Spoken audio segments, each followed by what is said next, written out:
Vamos lá, pessoal. Faltou luz, estamos voltando aqui. Então, 2 Samuel, né? 2 Reis.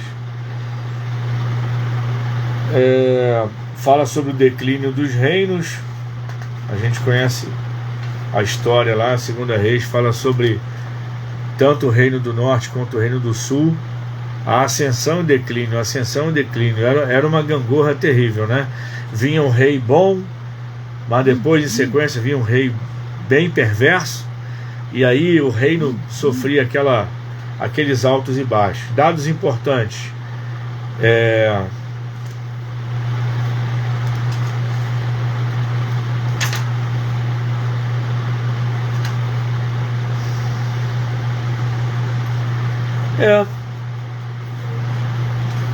Eu estou vendo um erro terrível aqui.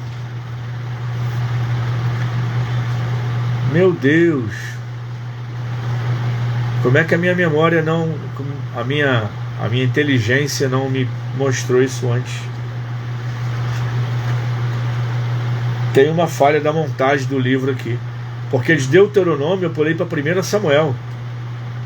Cadê Josué, Juízes, Ruth, né? Foi, o senhor pulou, mas aqui tá. No meu livro tá direitinho. Aqui também tá, mas essa aqui, ó, esses livros que eu mandei, que eu peguei da gráfica agora esses dias. Ah, rapaz, eu vou ter que ver isso lá. Deixa eu ver se o erro foi deles ou o erro foi do meu arquivo. Por quê? Deuteronômio, rapaz, que absurdo.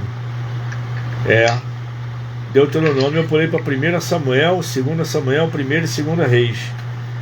Foi, mas aqui tá Josué, Juiz, Ruth, 1 Samuel. Houve um problema aqui na montagem do livro. Então, gente, desculpa, a gente acabou falando aí primeiro, ó. A gente falou Gênesis, Êxodo, Levítico, Números e Deuteronômio. Aí pulamos para 1 e 2 Samuel, 1 e 2 Reis. Só que a gente vai voltar agora, obrigatoriamente, tem que voltar em Josué, Juízes e Ruth, ok? Depois eu resolvo aí o problema da montagem dos livros novos aí, que não vai estar com vocês. Isso daqui são para outros alunos. Se o erro foi meu, imagina a vergonha. Vou ter que entregar para eles o material aleijado, invertido. Meu Deus, foram só uma página, mas uma página com 5 livros. Então, mas vamos lá. Voltando, assim que a gente termina o Deuteronômio, pelo amor de Deus, próximo livro, o 6º livro é Josué, escrito por ele mesmo, de 1400 a 1370, ou seja, durante 30 anos é o período em que esse livro foi escrito. Fala sobre a conquista de Canaã, a divisão da terra prometida, e narra a tomada de Jericó, a distribuição das terras e a fidelidade de Deus às suas promessas. Josué, que foi o sucessor de Moisés, né? Não é diferente de substituto, não, ele foi o sucessor, o cara que era o braço direito de Moisés, que quase não aparecia, só em algumas passagens, mas que foi escolhido e preparado por Deus para esse momento de dar sequência ao que Deus estava fazendo através de Moisés. Moisés foi o guia, foi o legislador. Josué não, Josué foi o conquistador, foi aquele que assumiu, e através dele as primeiras grandes batalhas de Israel foram vencidas, embora na caminhada do deserto Moisés também liderou algumas guerras, né? Mas ele não era o homem da batalha em si, da espada, da lança, do cavalo, não, nada disso. Ele era a coluna espiritual do povo, né? E no meio do povo tinha lá os guerreiros, entre eles Josué. E Deus estava vendo, moldando, preparando. Num dado momento, Deus recolhe Moisés e estabelece Josué como seu sucessor. E aí o ápice assim, do livro de Josué foi a conquista de Jericó. Depois vem Juízes, o livro de Juízes, de 1045 a 1000 a.C. O autor é desconhecido, mas tradicionalmente atribuído a Samuel, né? A mensagem principal: ciclo de pecado, opressão, arrependimento e libertação por meio dos juízes. Os juízes foram homens que, durante uma fase muito importante da formação de Israel, eram aqueles que julgavam, que lideravam, né? Que foi um período anterior aos reis. Então eles eram a autoridade de Deus para resolver questões importantes do povo de Israel.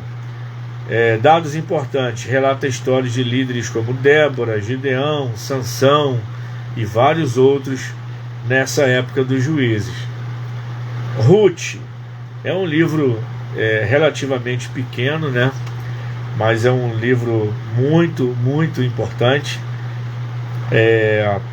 De 1010 a 970, ou seja, foi um período de 40 anos onde esse livro é encaixado na história, né? Durante o tempo que foi escrito. Autor é desconhecido, a gente não pode determinar quem escreveu, embora você vai achar aí algumas referências, mas de fato ninguém pode bater o martelo. Mas é inegável que é um livro inspirado. Mensagem principal: fidelidade e redenção. A linhagem de Davi aparece fortalecida, né, nessa história. Dados importantes: destaca a lealdade de Ruth e Boaz como um redentor, né? E aí a gente vê como Deus inseriu essa mulher, entre outras poucas mulheres, na genealogia do próprio Salvador. Então, assim, cara, é um livro muito gostoso de se ler. Dados importantes: deixa eu ver, já falei, beleza. Agora eu vi o que realmente aconteceu. Na montagem do livro, eles inverteram a página 85 a 86. Depois eu conserto isso. Por isso que a gente fez aquele salto e agora voltou. Vamos lá. 2 livros que eu gosto muito, né? Que são os livros de crônicas. Crônicas, tanto primeiro como segunda crônicas, eles mostram repetições de alguns fatos que aparecem nos livros dos reis, às vezes com alguns nomes diferentes e com alguns detalhes a mais. Eu acho isso muito legal. Crônicas são comentários, né? Crônicas são escritos que reforçam, né, a veracidade de alguns fatos. E outra coisa sobre crônicas é que muita gente não gosta do livro dos crônicas. Mas isso aqui já aparece lá nos reis. Eu acho maravilhoso. Por quê? Foram escritos em épocas... Quer ver? Vamos pegar o livro dos reis aqui. Primeira e segunda reis foram escritos entre os anos de 561 a 538. Você pega a primeira e segunda crônicas, foi escritos em 450 a 425 a.C. Ou seja, quase não, né? Mais de 100 anos separam esses livros, os 2 reis e os 2 de crônicas. E aí você vai ver o relato de crônicas e o relato dos reis, eles se complementam. Então, isso também é importante por causa disso, que são fontes históricas que reforçam os fatos que já haviam sido relatados nos outros livros.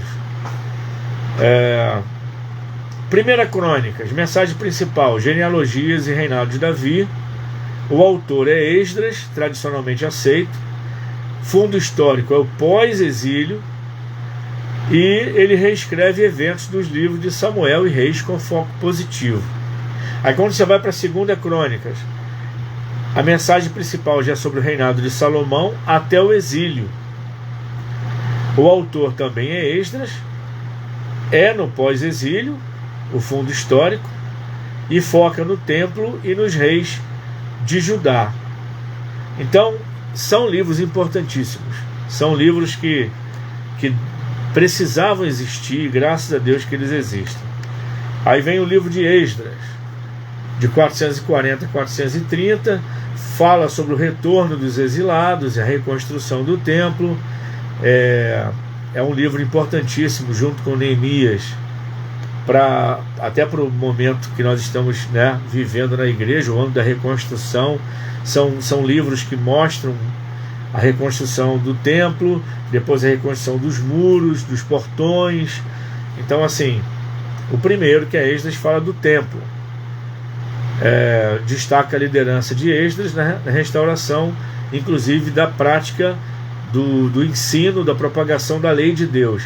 Aí vem Neemias, que foi escrito com uma diferença aí de alguns anos, que fala da reconstrução dos muros de Jerusalém e a renovação da aliança. Um fala da reconstrução do templo e o outro fala dos muros. O autor é o próprio Neemias, o fundo histórico é o retorno do exílio e a reconstrução de Jerusalém, e os dados importantes foca nas reformas de Neemias e na restauração física e espiritual do povo de Israel. O último livro da gama, da reunião dos históricos, é o livro de Esther, a famosa rainha Esther. Data de 470 a 465 a.C., ou seja, é um período histórico curto, mas que tem um peso e uma importância sem tamanho. Mostra a providência de Deus para salvar o povo judeu, né? Como Deus usa Esther para chegar ao rei Assuero, não é isso?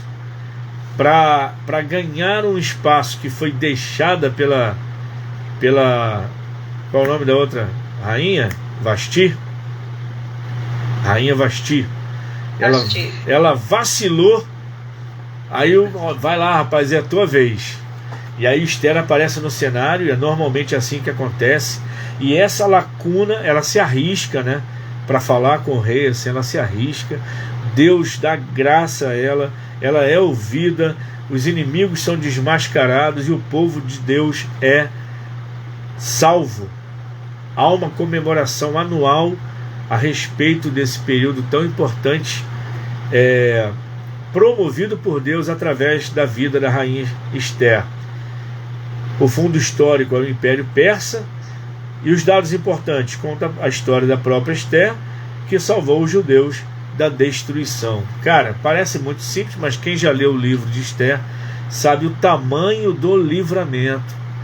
E se não fosse daquela forma, é claro que Deus daria um outro jeito, mas quando a gente olha para a história, fala: meu Deus do céu, como essa mulher foi importante, como Deus fez com que a nação inteira fosse preservada por causa da coragem, da determinação, da entrega, né? E dessa mulher, da reverência dela, do amor a Deus. Cara, espetacular. Então, os livros históricos não são meras histórias, na verdade, são livros históricos e sagrados, porque mostram no seu desenrolar histórico assim o agir de Deus usando personagens comuns, pessoas comuns, mas que entenderam o seu propósito, que se entregaram e que foram instrumentos de Deus assim para a salvação, não só de Israel, porque foi o que aconteceu lá na época, mas para a nossa salvação hoje. Como isso nos ensina até hoje, como são importantes os ensinamentos dos livros históricos. Aí vem os livros poéticos. Gente, não vou demorar muito aqui, mas vamos lá. O livro de Jó, que é um personagem enigmático, para alguns não é um personagem literal, para mim é, mas não faz, na verdade, muita diferença. Se a gente aprender o que está escrito no livro, é o que conta, né? Mas eu acredito na veracidade desse personagem. E aí Jó já é um livro bem antigo, porque aqui eu fui fiel à fonte que eu utilizei para escrever essa aula, dizendo que o autor é desconhecido. Mas eu poderia ter aberto um parêntese, eu vou fazer isso na próxima edição, colocar aqui: comumente aceito como Moisés. Então é desconhecido porque ninguém pode bater o martelo, né? Mas é considerado o primeiro livro escrito por Moisés. Por isso que a data dele, você volta lá em cima, é de 2000 a 1800 a.C. Ok? Isso assim, os eventos. E o período em que ele foi escrito é do ano 700 a 500 a.C. Então, os eventos narrados pelo personagem que viveu esses eventos, que é Jó, esse cara, os eventos da vida dele se encaixam nesse período. Entendeu, Patrícia? Que é duas formas da gente entender o livro. Quando acontece o que está escrito no livro, os eventos do livro, na vida de Jó, entre os anos 2000 a 1800 a.C. Agora, quando que o livro de Jó foi escrito por Moisés, né, comumente aceito, entre os anos 700 e 500. Então, uma coisa é o evento, outra coisa é a época da escrita desse livro. Qual é a mensagem principal? A justiça e soberania de Deus, fundo histórico na região de Uz, e aí o debate sobre o sofrimento do justo e a fé desse personagem chamado Jó é algo assim maravilhoso. O capítulo 38, eu fico maravilhado com esse capítulo. Eu gosto do livro inteiro, mas tem um discurso, cara. Tem um discurso dos amigos de Jó, né? Tem os discursos do próprio Jó se defendendo, mas tem Deus falando. Cara, quando Deus fala, meu irmão, a gente vê que, meu Deus do céu, só podia ser realmente Deus falando ali. Então é um livro que eu gosto muito. Sim. Eu me confundi aqui agora no livro de Jó, sobre a data dos eventos de 2000 a 1800 a.C. e a data que foi escrito. Mas se foi atribuído também a Moisés, essa data aqui, Moisés já tinha morrido. Então, vou voltar aqui. Por isso que eu não coloquei como foi Moisés, porque a fonte de onde eu tirei, eu vou até mostrar aqui. Deixa eu ver se ele está aqui.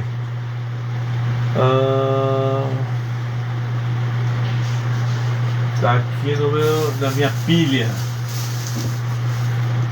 Aqui.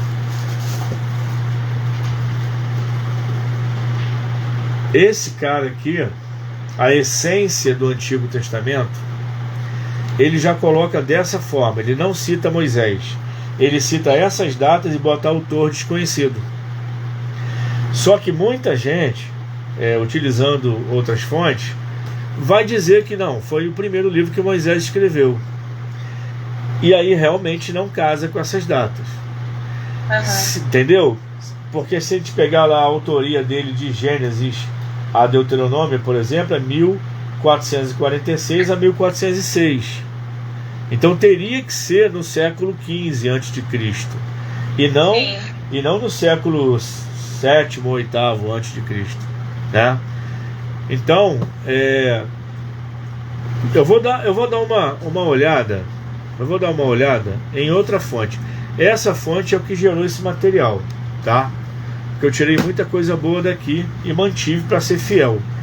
Mas se a gente considerar Moisés, essa segunda data não pode ser a data da inscrição, do registro do livro, não pode ser essa. Mas eu vou dar mais uma olhada. Isso é bom você ter observado isso, para a gente poder pegar outras sugestões. Esse camarada aqui, por exemplo, são dois autores, o Ed Windson e Gary Yates. Eles consideram isso aí. Agora, muitos outros falam, não, cara, foi Moisés, e aí a data realmente não pode ser essa. Você tem razão, tá? Vamos lá. Aí vem o livro de Salmos. Os Salmos têm diversos autores, né? Diversos autores. Se a gente pegar aí, não é só Davi. Davi é autor de 73 salmos, dos 150. Então, fazendo uma conta rápida aqui, 73, 27, 77 não é dele, não são dele. Então, normalmente o pessoal pega lá, conforme diz o salmista Davi, aí cita um salmo que não foi Davi que escreveu, né? Porque Davi só escreveu um pouco menos que a metade, 73. Então, mas o que o Salmo é? O Salmo ele é apelidado de a lira de Israel, ou seja, o inário de Israel, né? É um livro em que orações foram utilizadas como cânticos, né? Ou cânticos que viraram orações depois. Então é uma liturgia, né?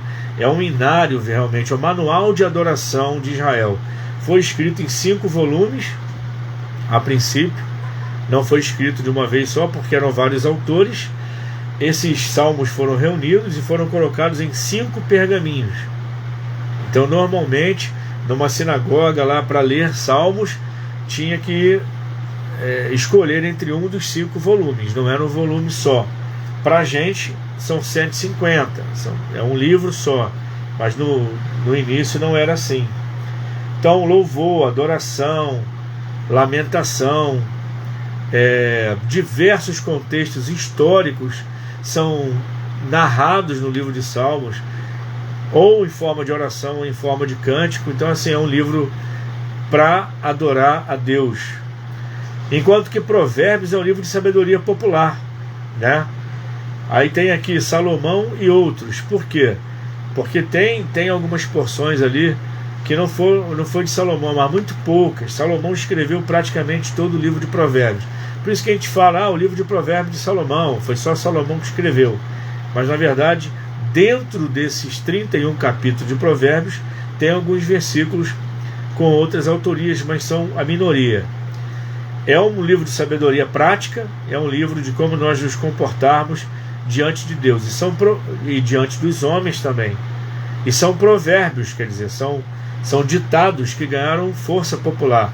Muitos ditados que a gente fala hoje, a gente acaba achando a origem dele lá em Provérbios. Tipo, quem dá ao pobre empresta a Deus. Não é dessa forma literal que está lá, mas está lá que quem estende a mão ao pobre, né, sempre terá a recompensa de Deus, algo desse tipo. Então quem dá ao pobre empresta a Deus, vai vir a recompensa. E por aí muitos outros provérbios, né? O livro de Eclesiastes, que é um livro que tradicionalmente é atribuído à fase final da vida de Salomão, quando Salomão faz um balanço da sua vida, inclusive ele chega à conclusão que muitas coisas eram vaidade, ou seja, não vaidade assim, é desprezível, não, é que é para a gente não focar naquilo, porque aquilo é passageiro. O sentido das vezes que Salomão fala de vaidade, ele está falando, cara, não dê uma importância demasiada para essas coisas, porque elas são passageiras, elas vão passar, né? Aí no final ele até fala assim, aproveita a sua vida com a mulher da tua mocidade, teme a Deus, se desvia do mal, é isso que importa, irmão, o resto é o resto, né? Então é um livro também de realizações humanas, e fala inclusive de realizações sem Deus. E aí é quando ele fala que isso é vaidade, cara. Isso não aplica muito teu coração a isso, não, porque não está aí o sentido da vida. Reflexão filosófica sobre o sentido da vida é o que a gente vê em todo o livro de Eclesiastes. Aí vem o Cântico dos Cânticos, que é Cantares de Salomão, quando Salomão ele narra um amor romântico e faz uma alegoria do amor de Deus para com o seu povo, e a gente encontra base ali também para fazer uma comparação, né, do amor de Cristo com a igreja, o noivo com a noiva. Tem louvores que a gente canta que são do livro de Cantares, né? Inclusive esse ele vem saltando pelos montes, tá lá, se eu não me engano, no capítulo 2. Depois dá uma olhadinha lá. É o 2 ou 3, eu não lembro agora de cabeça, mas bem no início do livro, né? Essa questão do ele vem saltando pelos montes. Inclusive tem um hino, esse é do Judson Oliveira, mas tem o outro mais antigo que eu não me recordo quem é o autor, que fala: vem saltando sobre os montes de Jerusalém. Também é baseado no livro de Cantares. Bom, uma vez uma pessoa me disse assim: eu não gosto do livro de Cantares, eu acho que ele não tinha que estar na Bíblia porque é um livro obsceno, né? Bom, a gente não pode confundir sensualidade com pornografia, não é isso?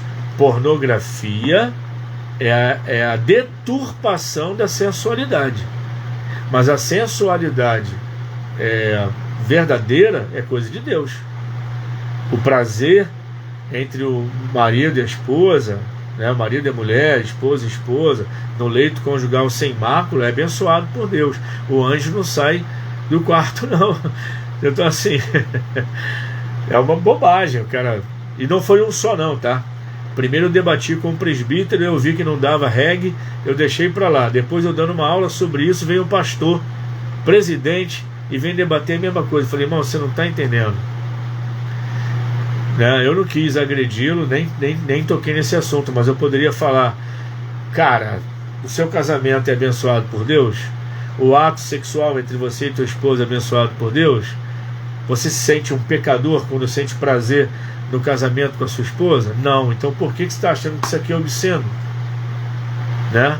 Então a deturpação da sensualidade é pornografia. Pornografia é pecado, mas a sensualidade em si não. E a intimidade de um casal é descrito com muita seriedade e santidade no livro de Cantares de Salomão. E aí vem os livros proféticos. Isaías, que é o autor do livro que leva o seu nome, durante o reino de Judá, ele declara profecias sobre o exílio babilônico e a restauração. O exílio babilônico, que foi o exílio que o reino de Judá viveu, chamado de profeta messiânico, né? Há uma curiosidade muito legal, um livro de Isaías. Ele tem 66 capítulos, é o mesmo número de livros da Bíblia. Até o capítulo 39, a maioria das coisas ali são coisas que já aconteceram, e os últimos 27 capítulos são de coisas futuras, profecias futuras, fazendo uma alusão o Antigo Testamento com 39 livros e o Novo Testamento com 27. Então o livro de Isaías é meio que, digamos assim, o resumo da Bíblia, né?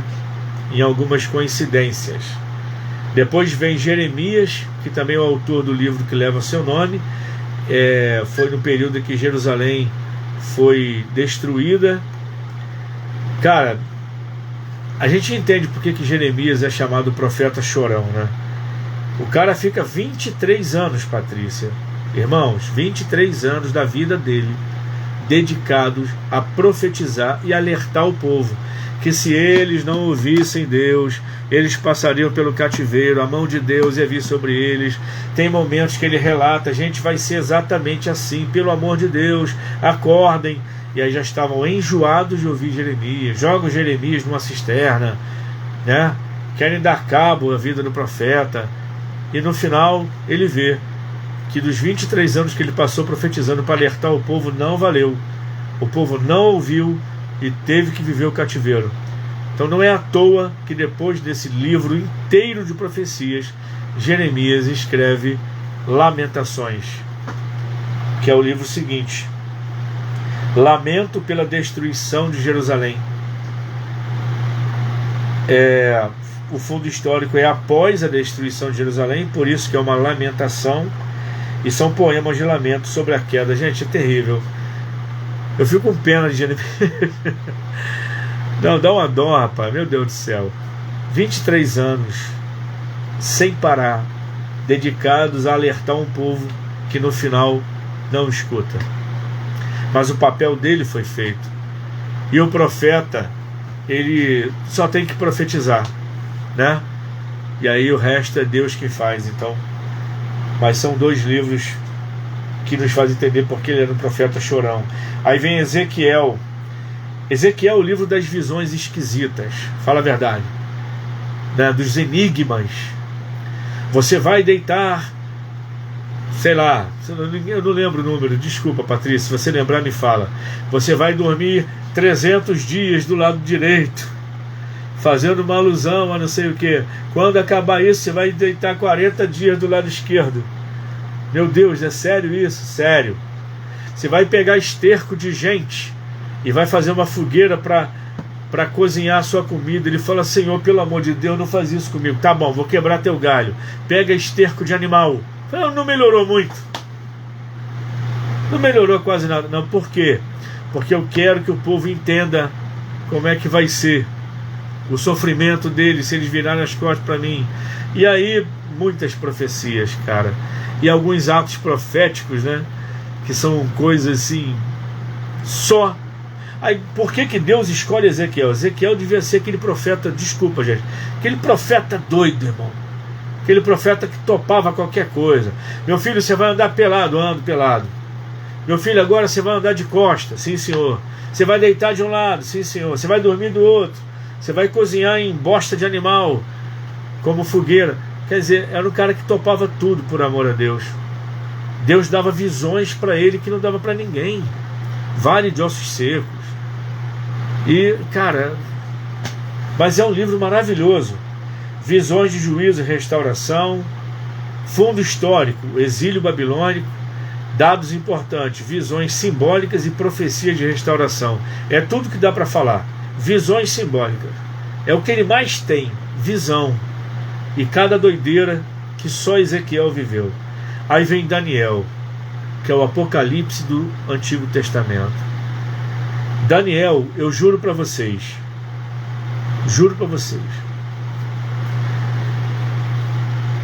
capítulo, quer ver?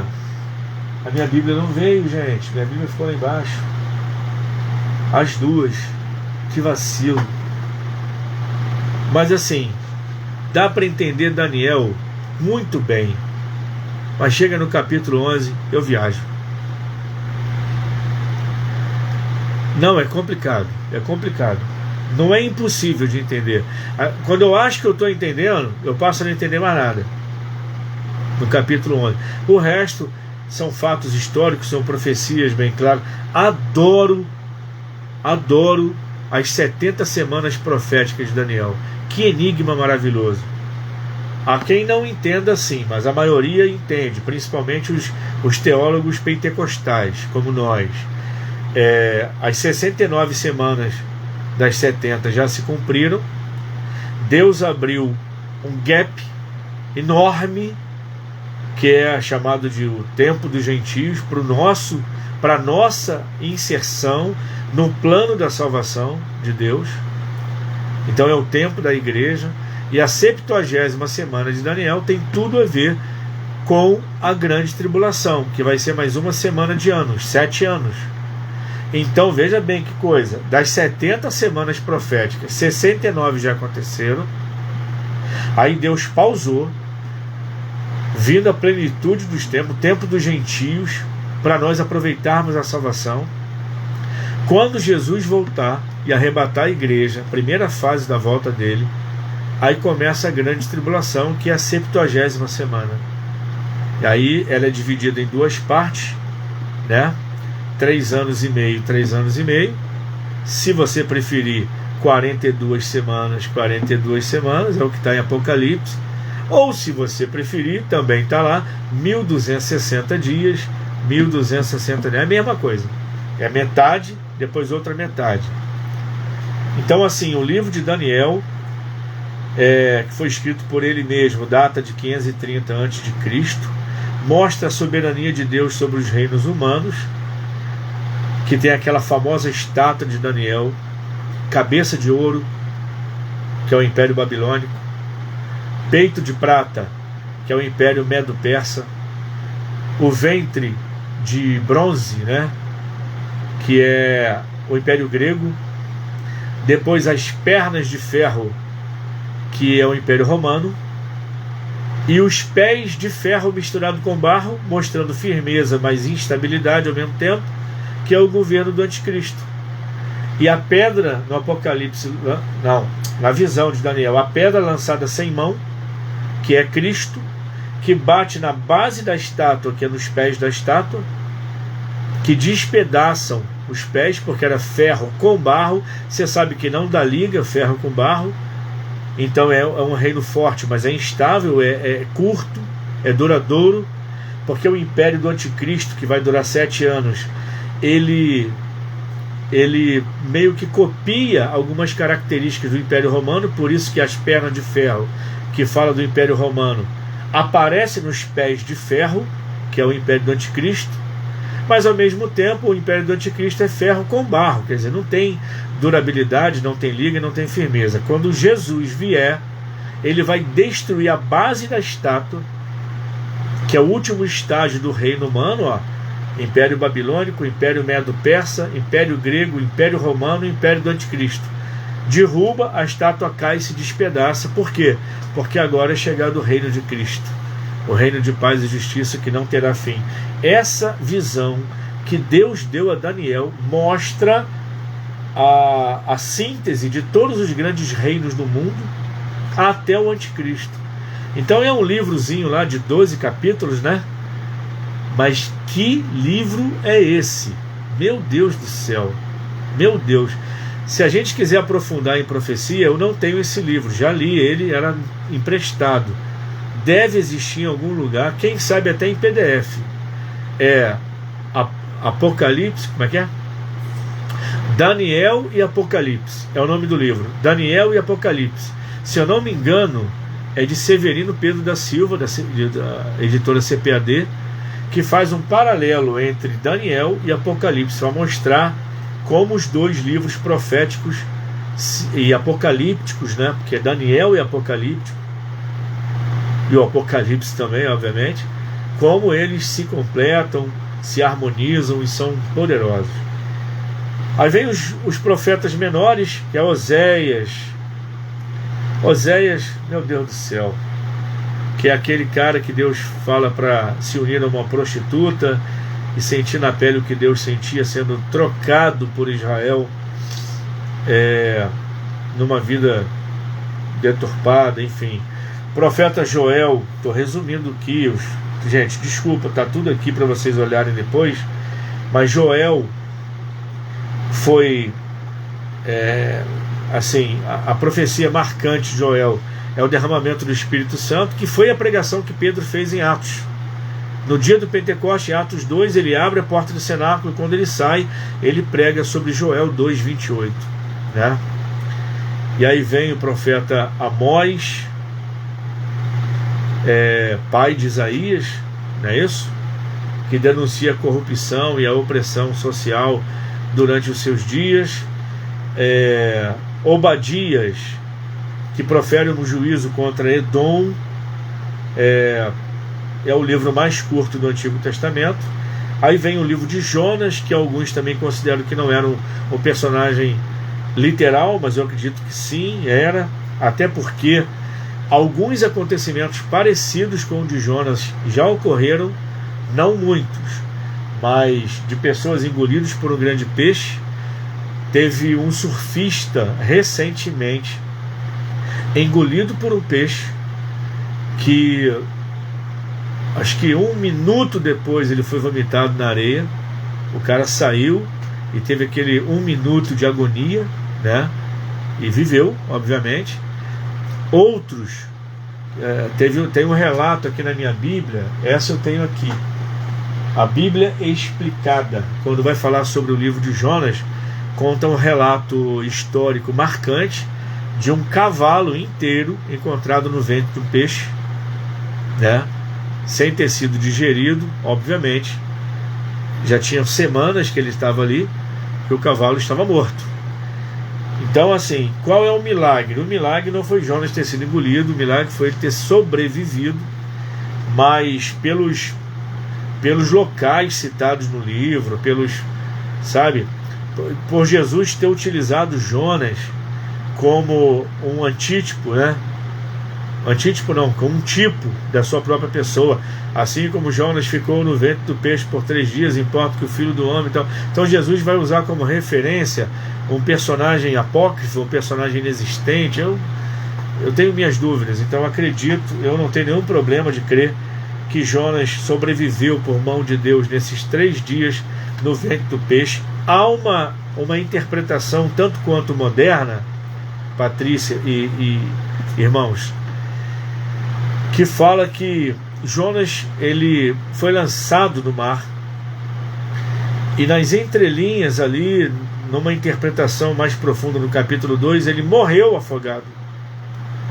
O peixe o engoliu e ele voltou à vida dentro do peixe e foi levado até as praias de Nínive. Então, se a gente olhar o capítulo 2, os relatos ali, pode realmente fazer sentido essa interpretação. O fato é o seguinte, cara, ele chegou vivo em Nínive, ele cumpriu o propósito de Deus, e eu tanto acredito na possibilidade de um homem sobreviver a essa coisa completamente absurda para nós, como eu acredito no mar vermelho que se abriu, em 3 homens que passeavam dentro do fogo e não tiveram nem a roupa queimada, nem cheiro de fumaça, entende? Então eu acredito nesses absurdos aí da Bíblia, assim. Aí vem se é um tipo de Cristo, tem sentido ele ter morrido, ficado morto os 3 dias, assim como Jesus ficou, né, no túmulo, e depois ressuscitou, né? Depois, eu não sei se vocês já viram essa explicação, mas eu vou colocar lá o versículo, os versículos do capítulo 2 que dão a entender para alguns que ele foi jogado ao mar, ele morreu, o peixe o engoliu, ele volta à vida dentro do peixe, depois é jogado no peixe-táxi lá em Nínive, entendeu? Então, mas eu também acredito que isso é possível, sem nenhum problema. Deus é o Deus de milagres. Aí vem o profeta Miqueias, que fala sobre o nascimento do Messias em Belém. Ele é muito taxativo nessa profecia, então, e foi o que de fato aconteceu, né? Vem o profeta Naum, que profetiza contra Nínive. Vem o profeta Abacuque, que fala sobre a justiça de Deus, e um diálogo entre o profeta e Deus sobre o mal, e também aquela famosa oração, né? Pedindo a Deus: Senhor, aviva a tua obra no meio dos anos. Cara, o Senhor faz alguma coisa nova, porque o caos se estabeleceu. E aí aquela oração de Abacuque que mexe com qualquer um, aquilo ali, eu já fiz, acho que 3 lives sobre aquela oração uma vez, na época da pandemia, e eram espontâneas, eram, sabe, a leitura bíblica que pulsava no nosso coração, ainda que a figueira não floresça, ainda que não haja fruto na vide, e todavia eu me alegrarei no Senhor, exultarei no Deus da minha salvação. Então, assim, é uma oração poderosíssima, cara. Vem o profeta Sofonias, que fala sobre o dia do Senhor e a restauração proposta pelo próprio Deus. O profeta Ageu, que exorta o povo a priorizar a reconstrução do templo. Ageu, que fala sobre o saquetel furado, né? Que fala sobre priorizar as nossas casas e ignorar a casa de Deus, o melhor para nós e o pior para o Senhor. E aí ele fala: não, cara, não é assim que tem que ser. O profeta Ageu é poderoso. Vem Zacarias, que fala sobre a restauração e a vinda do Messias. Tem também algumas visões apocalípticas importantes ali, messiânicas. E por último, mas não menos importante, vem o livro de Malaquias, que fala sobre a nossa fidelidade a Deus, né? Fala sobre como os sacerdotes se comportavam de maneira inescrupulosa com as coisas de Deus. Fala sobre a vergonha da deterioração do casamento, da aliança matrimonial, né? E por isso que eu tenho um livro aqui que me deram de presente, que se chama Malaquias, Nosso Contemporâneo. Parece que ele estava escrevendo para o século 21, onde as pessoas rejeitam a fidelidade matrimonial, onde as pessoas rejeitam a fidelidade a Deus nos dízimos e nas ofertas, e julgam sem valor aquilo que é um princípio que pode mudar a nossa vida, tanto familiar quanto ministerial. Então ele realmente é o nosso contemporâneo. Gente, está ficando grande esse vídeo, essa aula também. Eu vou concluir essa aqui, vou fazer a aula 3, Patrícia. E pessoal, espere aí, vai ter aula 3.